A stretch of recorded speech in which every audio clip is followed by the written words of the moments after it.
tardes. Vamos a, más que a presentar, a conversar con Edgar Borges acerca del libro que acaba de publicar, El hombre no mediático, que leía Peter Hanke. A mí se me había hablado de una reunión en la que no hubiera grandes formalismos, sino que más bien nos dedicáramos a conversar, tanto los que estamos aquí en la mesa como los asistentes. Y en cualquier caso yo he escrito unas muy breves líneas introductorias antes de que comencemos el diálogo. Quisiera empezar hablando de lealtad y principios, que es una cuestión aparentemente ajena a la literatura. La literatura tiene otras leyes, que son las de la verosimilitud, no los principios o las lealtades. Y no obstante, como en este caso se trata de lealtades y principios que tienen que ver con la literatura, ¿acaso pudiéramos hacer una travesía hacia ese lugar? En realidad, yo casi preferiría hablar de la prima de riesgo, tal como están las cosas, pero creo que un libro tan proteico como el de Edgar va a permitirnos a lo largo de la conversación posterior hablar de eso y de muchas otras cosas, ¿no? Ya muy brevemente, las líneas someras de introducción. Hablaba de lealtad y principios y escribía que en un tiempo en el que no abundan las lealtades ni los principios, me gustaría empezar señalando que Edgar Borges es un ser humano leal y con principios. En el caso que nos ocupa, la lealtad es a un colega de oficio, Peter Hanke, al que por lo que yo sé Edgar no conoce personalmente, creo que no, pero acaso siente incluso más cercano que si lo hubiera tratado en régimen domiciliario. Es lo que tiene la literatura, que procura intimidades mayores que las de la convivencia ordinaria. Imagino que Edgar, con esa lealtad, agradece las emociones y los conocimientos que ha recibido a través de las múltiples lecturas de Peter Hanke. Lealtad que adquiere mayores méritos y se eleva a la categoría de los principios cuando el autor austriaco se ha convertido en un apestado debido a su posición en la guerra de los Balcanes, en la que se permitió la licencia de señalar que no solo hay criminales entre los perdedores de una guerra, sino que también puede haberlos entre los ganadores. Así como apuntar hacia los turbios intereses del poder global en el desencadenamiento del conflicto de la antigua Yugoslavia, de lo que se habla abundantemente en el libro, y en algún caso Cecilia, me dices el apellido porque es alemán, Dreymuller, lo hace de manera muy lúcida y en lo que habría que reparar, ¿no? Hay también, aquí en el libro de Edgar, una profunda reflexión sobre el yo y el nosotros. El yo y el nosotros en un sentido general, y también el yo y el nosotros en el sentido particular del autor y sus lectores, inevitablemente. El yo fiel a sí mismo, que no se pliega al cambio de mareas de la opinión pública, y en otra vuelta de tuerca, el yo, que sin embargo, ha de disolverse en el nosotros atendiendo a buenas razones democráticas, sí, pero no por intereses personales. Pero lo que Edgar llama, definiendo a su libro, una investigación novelada en clave de diario, que es eso y mucho más, es un proceso de identificación en principio. Podríamos preguntarnos hasta qué punto Edgar Borges es Peter Hanke. Yo creo que ya en la presentación de otro libro habrá otras identificaciones tuyas, como Alan Poe, o sea que no sé exactamente cuántas personalidades tienes, eso es algo que Ninguna. que averiguaremos por el camino, ¿no?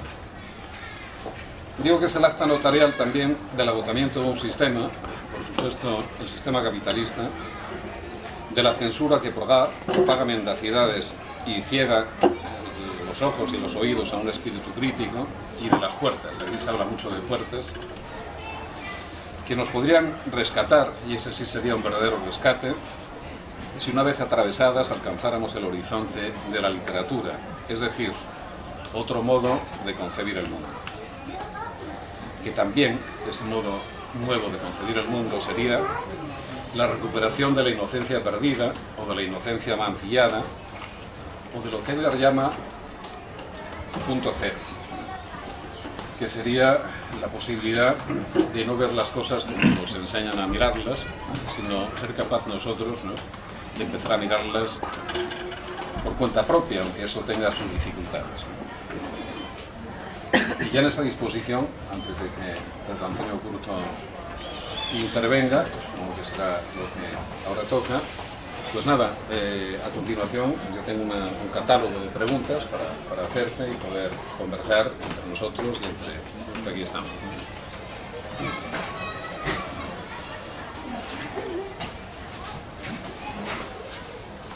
Bueno, yo creo que he leído bastantes libros de Edgar por diferentes razones de amistad, también por las razones fundamentalmente la razón literaria y de búsqueda.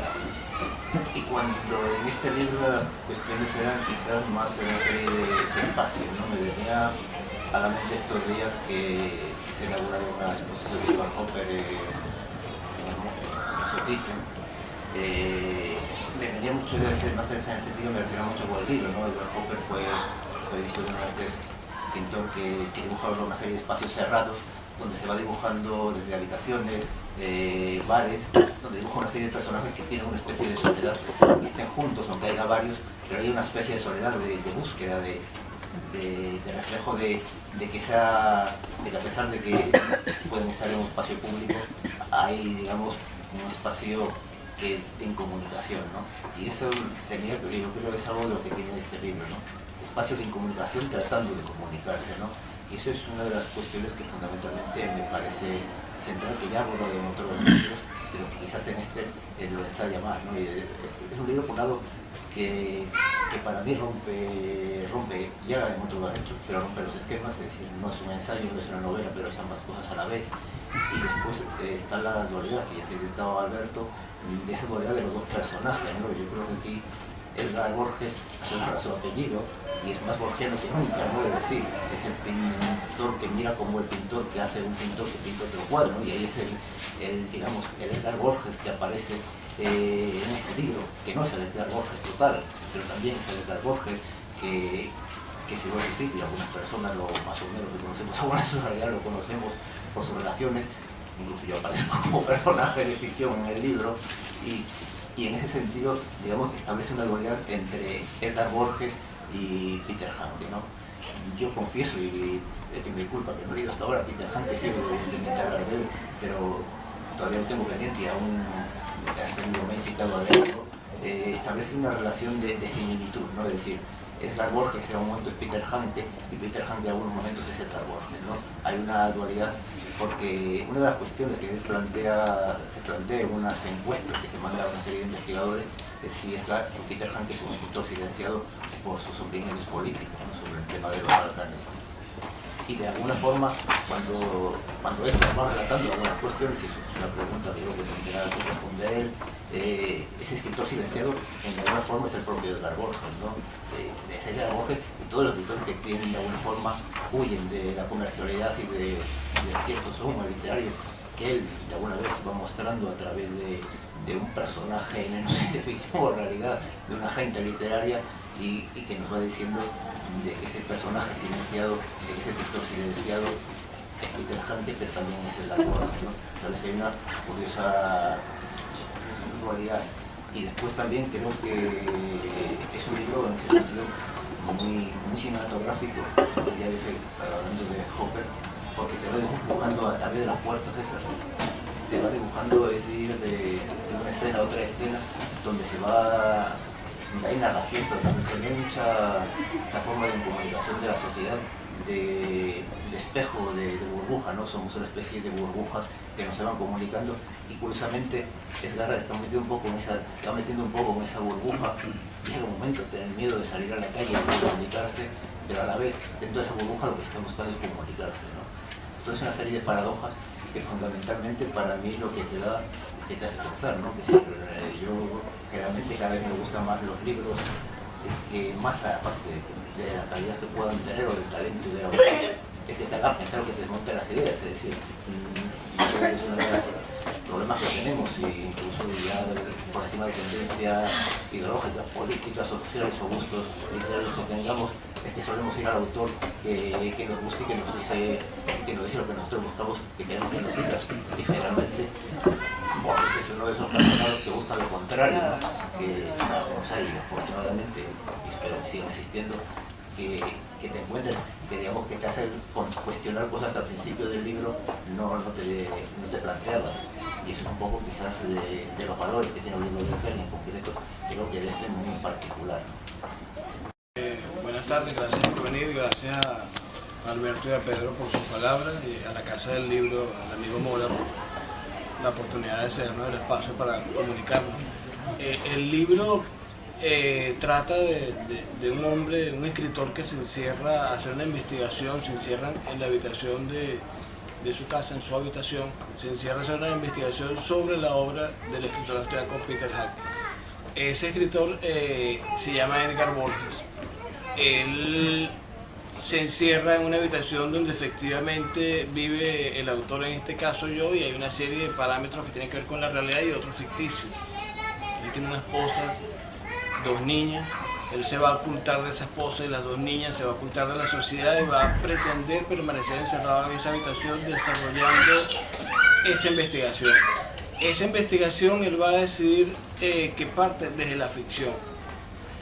Esa ficción a su vez le va a llevar por caminos de su pasado, caminos que tienen que ver con la niñez. Este hombre, cuando niño, fue secuestrado y en ese secuestro su único vínculo comunicacional es con la biblioteca de la obra completa de Peter Handke. Ese encuentro con la palabra de Handke es lo que le permite en su vida de adolescente y de adulto jugar con las palabras. Entonces, una vez que él en esa habitación va a enfrentarse a 32 puertas, los capítulos de la novela están divididos en puertas. Entonces va a hacer un recorrido por puertas que en el fondo es un descubrimiento por su propio mundo, su propio pasado. Va a haber una dualidad en cómo él salir de esa habitación y cómo enfrentarse con una sociedad que es mediática, una sociedad que responde a discursos de los medios de comunicación, discursos que él desconoce. Él nunca ha tenido contacto con un canal de televisión ni con una emisora de radio.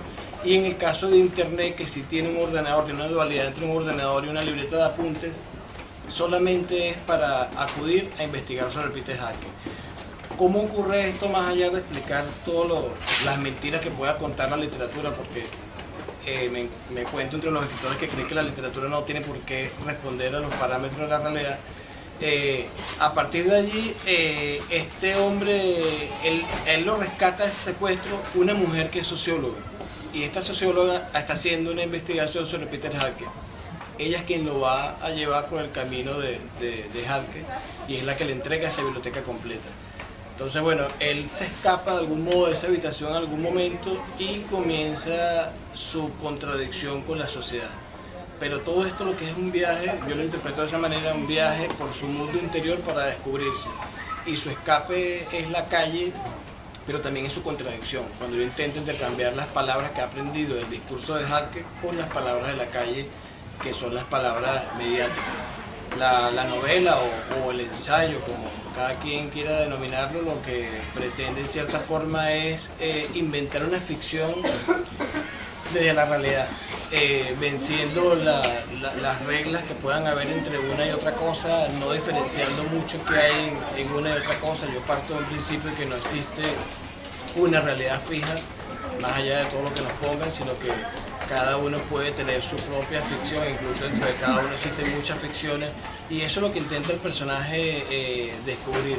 En esa investigación él acude a personas que realmente existen, hay una serie de entrevistas con gente reales, pero para quien no conozca al autor, como decía Pedro, en este caso de mi persona, es completamente imposible distinguir qué es verdad y qué es mentira en la novela.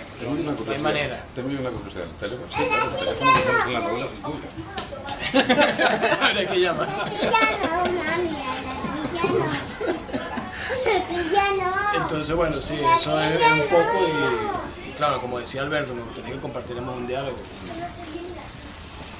Yo para empezar quería preguntarte, Edgar, por la relación que todos los escritores tienen con las palabras, y por tu relación en particular con las palabras, que en un momento determinado te separas del siguiente modo. Hablas de palabras enfermas y palabras reveladoras.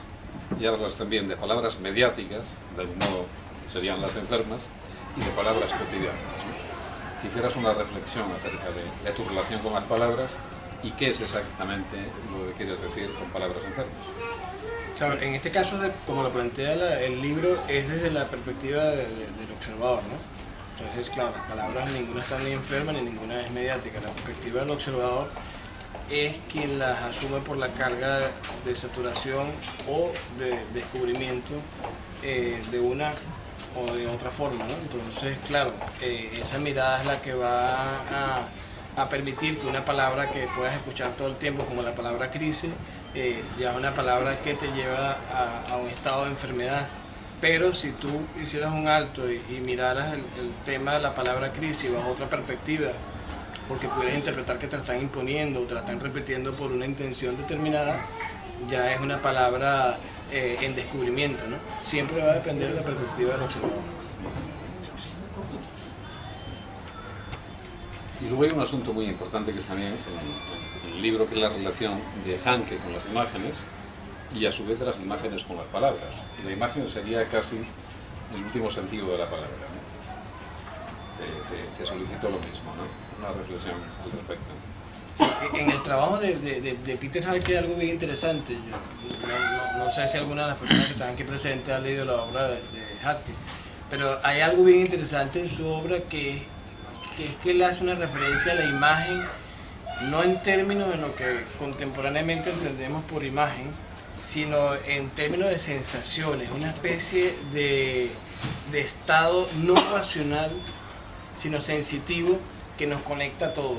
Y nos conecta en un punto cuando no estamos entrando en reflexión, sino una especie de estado, si se quiere alfa, un estado de calma, donde tenemos acceso a ese estado sensitivo inherente a todos los seres humanos. Esa es la imagen para lo que es la obra de Peter Hanke, y en el estudio que yo he hecho de su obra es lo que me ha conectado con él, ¿no? Una imagen que no está enferma, porque la otra imagen, que es la imagen que ya te entrega con su color, con su olfato, con todo lo que tú vas a interpretar, entre comillas, esa imagen ya está hecha, ¿no? Una imagen construida. La otra imagen es la que tú vas a sentir, la que no te están entregando en paquete, ¿no? Que saliéndonos de las consideraciones así muy conceptuales y muy teóricas quizá, ¿no? ¿Cuál es tu opinión acerca de la posición que Peter Hanke tiene respecto a la guerra de los Balcanes? Yéndonos a meollos más, en fin, más directos. Sí, él varias veces habló el tema este de Milosevic, de que él no lo defendió como tal, ¿no? Él fue al entierro de Milosevic y él habló que el supuesto mundo, ese fue el término que él usó, el supuesto mundo lo estaba juzgando porque lo que él estaba era pidiendo que los medios de información pudieran hablar de las dos realidades, la realidad que tenía en este caso Serbia y la realidad de los contrarios, ¿no? Y que no fuera solamente la realidad que estaban diciendo los atacantes, en este caso la OTAN, ¿no? Eso fue lo que él una y otra vez ha dicho. Más allá de hecho sobre el tema, pienso que se repite en casi todos los temas políticos geográficos, ¿no? Que hay una sola parcela comunicacional, ¿no? El libro un poco, si bien plantea ese tema, busca de ir más allá con el tema de la palabra, ¿no? Es decir, yo pienso que Peter Hanke no ha sido tanto satanizado por el asunto de los Balcanes. Creo que es una especie de cortina de humo para satanizar en este caso a Hanke, pero ocurre con muchos escritores. Creo que la auténtica satanización tiene que ver con la palabra, que de acuerdo a mi criterio es por la parte que nos domina, ¿no? Interpretar las palabras, ir más allá de lo que las palabras tienen. En Hanke es un trabajador de esa interpretación de la palabra, del despertar, de que miremos de otra manera, que despejemos la mirada. Creo yo que eso es lo que verdaderamente no conviene a un escritor como Hanke. Es un escritor, como decía Pedro, que confronta, que ya no es la parte complaciente que te lleva por una historia redonda, cuadrada, sino es la historia, es la narrativa distinta a la narrativa del poder. o cualquier trabajo creativo que vaya más allá de la realidad, de algún modo tiene censura, ¿no? Creo que es muy difícil, este es un momento muy difícil para el humanismo en general, e indudablemente que es una forma de censura. Creo que todas las personas que estamos creando nos sentimos censurados en este momento histórico de una manera terrible. Cada vez más lo que no está dentro de los parámetros del mercado no existe, ¿no? A mí en lo personal eso me afecta más como lector que como escritor. Como escritor yo voy a seguir escribiendo, independientemente de que nadie me lea, pero como lector, que me interesa ser más lector que escritor, incluso sí me afecta ir a una librería y no encontrarme libros que sean una opción, o ir a una galería y encontrarme algo distinto a lo que el mercado impone, o tener que ir no poder encontrar en el cine que se distribuyan películas distintas a la narrativa del mercado. Eso a mí como espectador, como lector, me perjudica, mucho más que como creador. Estamos convirtiendo esto en una especie de entrevista periodística y ese no era el asunto. Sí, quería hacer una pregunta. Sí. Era una de las cuestiones que, además, como lector, tú te vas metiendo en el libro, vas viendo, bueno, la parte, si quieres, más propiamente de la investigación, de que mandas entrevistas a traductores, especialistas en la obra. Una cosa que quizás resulta un poco obvia, pero ¿por qué no te diriges a Peter Handke? Es decir, no sé si llega un momento... No, se lo dice a la mujer en un momento determinado, se le dice porque no va directamente a Peter Handke. ¿Por qué no? ¿En qué buscas esa elaboración un poco en torno a la obra? Quizás la persona, quieres hallar más el sentido de la obra, de la personalidad de Handke, más en torno a lo que dice por el propio, o quizás el propio Handke, o quizás tienes un miedo a la contaminación. No sé, son las cuestiones que quizás debería... Sí, en el libro, como tú bien dices, hay un momento que la esposa del investigador, en este caso mi esposa, le pregunta al investigador por qué tú no, o sea, ya está obstinada la investigación sobre Peter Handke, por qué no habla directamente con Peter Handke si a ambos los rodean personas que se conocen, porque en el libro hay varios amigos de Handke. Entonces él le responde... Y la respuesta no es muy convincente. No, la respuesta es que si tú estás haciendo una investigación, el objetivo último de la investigación es el afectado, en este caso Handke, ¿no? Claro, es que el motivo era que si yo me iba a donde Handke directamente, que no existía el libro, no existía el libro, hubiese hecho una entrevista, claro, que de hecho se está planificando. Hay un viaje a Francia que se va a planificar sobre ese tema, pero eso es otra cosa. ¿Dónde vive Laura? En Francia, cerca de París. Pero eso es otro tema. Entonces este libro no hubiera existido, porque el libro es una búsqueda. Claro. El libro es una búsqueda por llegar a Handke, pero si llegas, no existe. Es como que la llegada es el camino, algo así. Entonces ese fue el asunto. Bien, sí. Un tema que ha salido antes y que me interesa. Usted antes ha hablado de la censura de los mercados. Siendo usted venezolano, y siendo, supongo, que el mercado editorial español distinto al venezolano, ¿qué clase de censura editorial ha encontrado usted en España? De la que nosotros igual no seamos conscientes. La de los mercados. La censura del mercado es una censura, no que te prohíban publicar. En mi caso, he publicado, incluso aparezco en determinados medios, no me quejo de eso,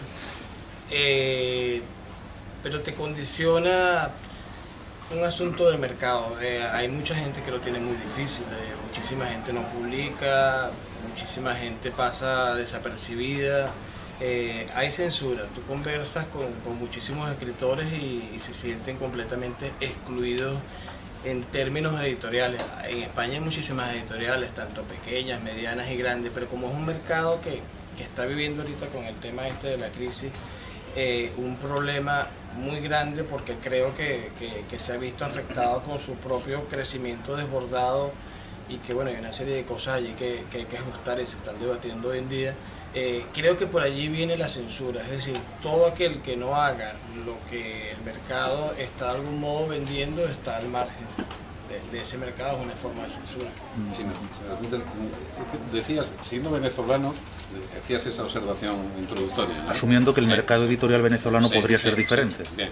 No, es que yo creo que él, cuando habla de censura, o cuando hablábamos antes de censura, se refería más bien al modo en el que el poder dispone ahora mismo, que tiene que ser la sensibilidad del lector, ¿no? Que lo inclina en una cierta dirección, más allá de que sea en Venezuela o en España o en China, ¿no? Sino que en general, ¿no? Hay una especie de censura encubierta que, bueno, que o bien atrofia sensibilidades u orienta en ciertas direcciones, ¿no? Las sensibilidades.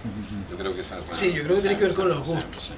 Creo que la censura hoy en día a nivel mundial, en Venezuela es igual, en todas partes del mundo, tiene que ver con los gustos. Creo que los gustos son uniformes. Y cuando los gustos se hacen uniformes, porque hay una cultura de la uniformidad en lo que se vende, se está restando variedad.